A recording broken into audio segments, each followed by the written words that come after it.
تو کہتے ہیں والطہر اذا تخلل بین الدمین فی مدت الحیض فہو کالدم الجاری، اور وہ طہر جو بیچ میں آ جائے دو خونوں کے، وہ طہر جو بیچ میں آ جائے دو خونوں کے، فی مدت الحیض مدت حیض کے اندر، فہو کالدم الجاری تو وہ کس کی طرح ہے؟ جاری خون کی طرح ہے۔ وَأَقَلُّ الطُّهْرِ 15 يَوْمًا، اور کم سے کم طہر جو ہے وہ 15 دن ہے۔ وَلَا غَایَةَ لِأَكْثَرِهِ، اور زیادہ سے زیادہ کی کوئی انتہا نہیں ہے۔ بھائی طہر کی اقل طہر کی تو حد بیان کر دی، کم سے کم کتنا ہوگا، اور زیادہ سے زیادہ کی طہر کی کوئی مقدار متعین، سالوں بھی گزر سکتے ہیں، ہو سکتا ہے کوئی عورت ہے اس کو 1 سال تک بھائی حیض پھر آیا ہی نہیں، بھائی ہو سکتا ہے 2 سال تک حیض آیا ہی نہیں، ہو سکتا ہے 10 سال تک حیض آیا ہی نہیں، تو یہ سارا کیا ہے؟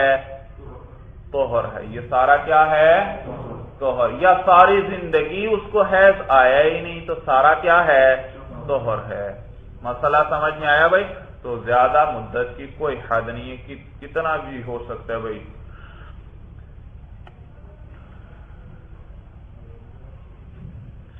وہ تو کہتے ہیں وَلَا غَایَةَ لِأَكْثَرِهِ، اور اس کے اکثر کی کوئی انتہا نہیں ہے۔ وَدَمُ الِاسْتِحَاضَةِ هُوَ مَا تَرَاهُ الْمَرْأَةُ أَقَلَّ مِنْ 3 أَيَّامٍ أَوْ أَكْثَرَ مِنْ 10 أَيَّامٍ، اور دم استحاضہ وہ خون ہے جس کو عورت دیکھے 3 دن سے کم بھائی، یا 10 دن سے بھائی، 3 دن سے کم وہ بھی کیا ہے؟ 10 دن سے زیادہ وہ بھی کیا ہے؟ تو یہی بات بیان کریں، دم استحاضہ وہ خون ہے جس کو دیکھے عورت 3 دن سے کم یا 10 دن سے زیادہ، فحکمہ حکم الرعاف، رعاف کہتے ہیں نکسیر کو مولانا، کس کو کہتے ہیں؟ نکسیر بھائی، نکسیر۔ بعض افراد کو دائمی نکسیر کا مرض ہوتا ہے بھائی، دائمی نکسیر کا، مثلا ناک سے خون آ رہا ہے، ہر وقت جاری ہے، تھوڑا تھوڑا خون ہر وقت جاری رہتا ہے۔ اب یہ معذور ہوا مولانا، اس کے لیے شریعت نے کیا حکم بیان کر دیا کہ ہر نماز کے لیے وضو کر لیا کرے، اور اس نماز کے وقت کے اندر جو نمازیں پڑھنا چاہتا ہے، قضا وغیرہ نوافل سنتیں ساری پڑھ سکتا ہے بھائی۔ ہر نماز کے لیے کیا کیا کرے بھائی؟ آپ لوگوں کے لیے تو مسئلہ ہے ایک وضو سے جتنی مرضی نمازیں پڑھو، لیکن ایک آدمی معذور ہے جس کو ہر وقت جس کا خون جاری ہے، یا ایک آدمی ہے اس کو ہر وقت پیشاب کے قطرے آنے کی بیماری ہے، اب اس کے لیے یہ لوگ معذور ہیں مولانا، ان کے لیے کیا حکم شریعت نے بیان کیا کہ ہر نماز کے لیے کیا کر لیا کریں؟ علیحدہ وضو۔ یہ نہیں کہ ایک ظہر کا وضو کیا تو مغرب تک چلا رہے ہیں، نہیں بھائی، ظہر کا وقت کے اندر اس کو وہ وضو ٹھیک، جیسے ظہر کا وقت ختم ہوگا وضو بھی کیا ہو جائے گا؟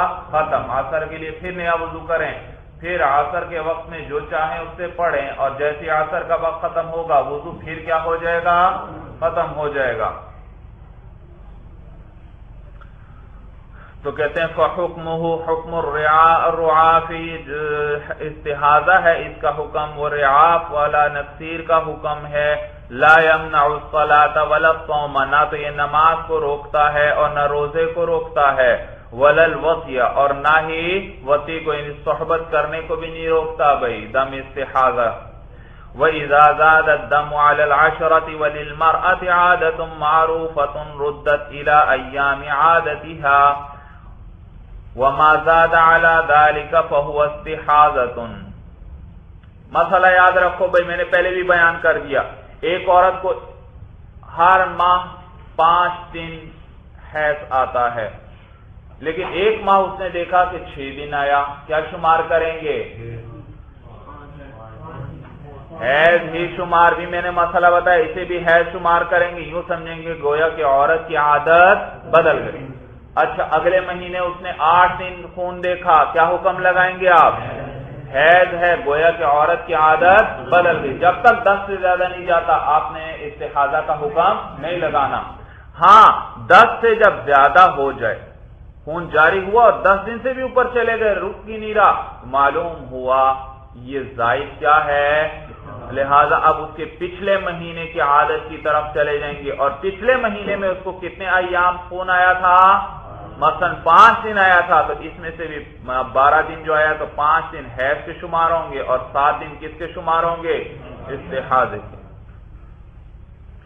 تو کہتے ہیں وَإِذَا زَادَ الدَّمُ عَلَى الْعَشْرَةِ، جب خون بڑھ جائے 10 دنوں پر، وَلِلْمَرْأَةِ عَادَةٌ مَعْرُوفَةٌ، اور عورت کی عادت معروف تھی، یعنی اسے معلوم تھی، بھئی اس کو مقرر تھی، رُدَّتْ إِلَىٰ أَيَّامِ عَادَتِهَا، تو لوٹایا جائے گا ان کو اس کے عادت کے ایام کی طرف، بھئی وَمَا زَادَ عَلَىٰ ذَلِكَ فَهُوَ اسْتِحَاضَةٌ، اور جو اس عادت پر زائد ہوگا وہ کیا ہے، استحاضہ ہے۔ وَإِنِ ابْتَدَأَتْ مَعَ الْبُلُوغِ، وَإِنِ ابْتَدَأَتْ مَعَ الْبُلُوغِ مُسْتَحَاضَةً فَحَيْضُهَا 10 أَيَّامٍ مِّن كُلِّ شَهْرٍ وَالْبَاقِي اسْتِحَاضَةٌ۔ صورت مسئلہ یہ آپ نے کیا پڑھا بھائی، حیض کی کم سے کم مدت کتنی ہے، زیادہ سے زیادہ کتنی ہے، 10 دن ہے بھائی، 10 دن۔ اچھا، اور یہ بھی مسئلہ پڑھا آپ نے بھائی کہ ہر عورت کی ایک عادت ہوتی ہے، معروف ہوتی ہے، اسے پتہ ہوتا ہے بھائی، تو اگر اس سے خون بڑھ گیا اور 10 دن سے بھی اوپر چلا گیا تو ہم کس کی طرف لوٹائیں گے اس کو، اس کی عادت کی طرف لوٹائیں گے، تو اس عادت کے مطابق جو ایام ہوں گے وہ حیض شمار ہوں گے، اور زائد کیا شمار ہوں گے، زائد استحاضہ شمار ہوں گے۔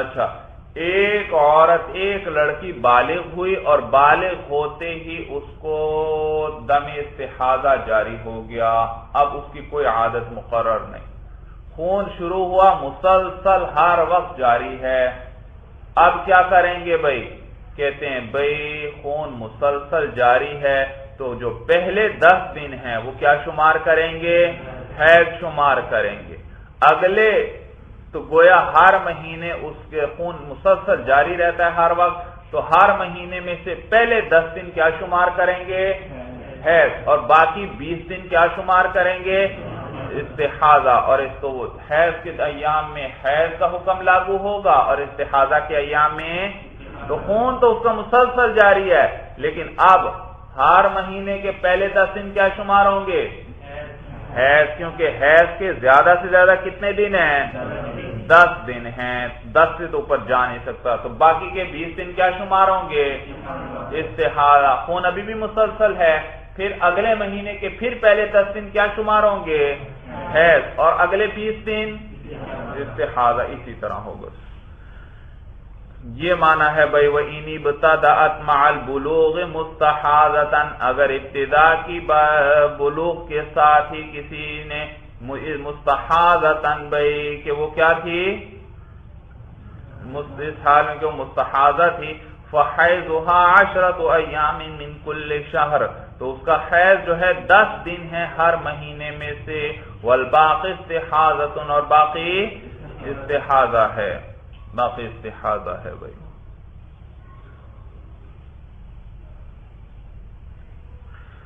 والمستحاضة ومن به سلس البول والرعاف الدائم والجرح الذي لا يرقع يتوضؤون لوقت كل صلاة ويصلون بذلك في الوقت ما شاءوا من الفرائض والنوافل۔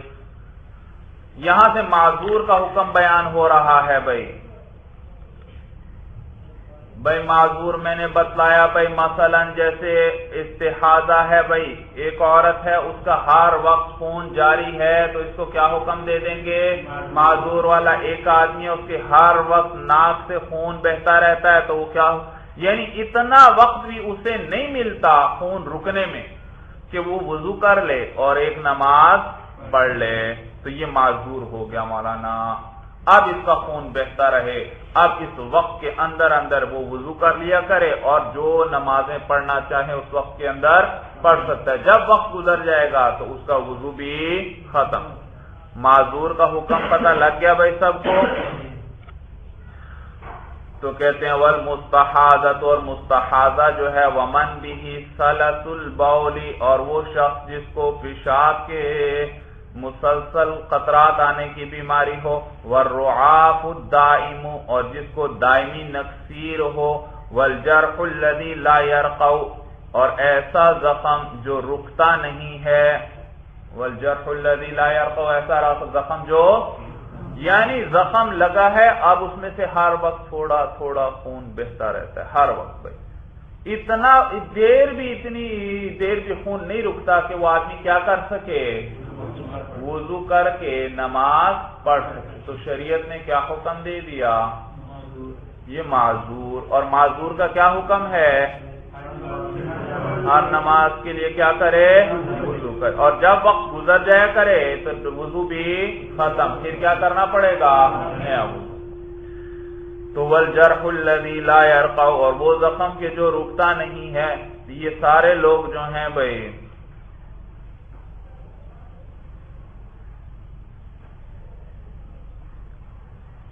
اچھا دوبارہ دیکھو ترجمہ، والمستحاضہ، اور وہ عورت جسے استحاضہ ہو، ومن بہ سلس البول، اور وہ شخص جسے سلس البول کی بیماری ہو، یعنی پیشاب کے قطرات ہر وقت آتے ہیں، والرعاف الدائم، اور وہ شخص جسے کیا ہو، دائمی نکسیر ہو، اس کا عطف ہے مولانا سلس البول پر، ومن بہ الرعاف الدائم، وہ شخص جسے دائمی نکسیر ہے۔